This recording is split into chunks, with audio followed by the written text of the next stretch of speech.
Hi bro, మీ పేరు? Eshwar Deshmukh. So నిన్న జరిగిన సింధూర్ ఘటన గురించి మీ అభిప్రాయం ఏంటి bro?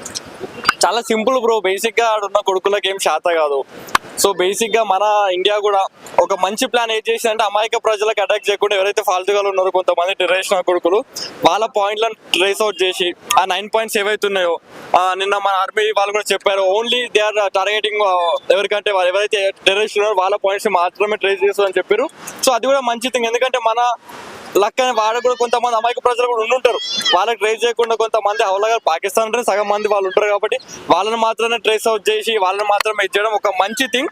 అండ్ ఇది సేమ్ టైం ఇది వాళ్ళకు ఒక చిన్న ట్రయల్ లెక్కనే వాళ్ళకు కూడా అర్థమవుతుంది. ఈవెన్ మీరు నిన్న చూసుకున్నట్లయితే పాకిస్తాన్ ఆర్మీ చీఫ్ కూడా ఒక ట్వీట్ పెట్టిండు, we got very much of damage in that attack అని. సో వాళ్ళకు కూడా భయం, తర్వాత కూడా ఇంకేం చేయవద్దు అనే ఒక ఆలోచన అయితే వాళ్ళకు ఉంటుంది బేసిక్ గా.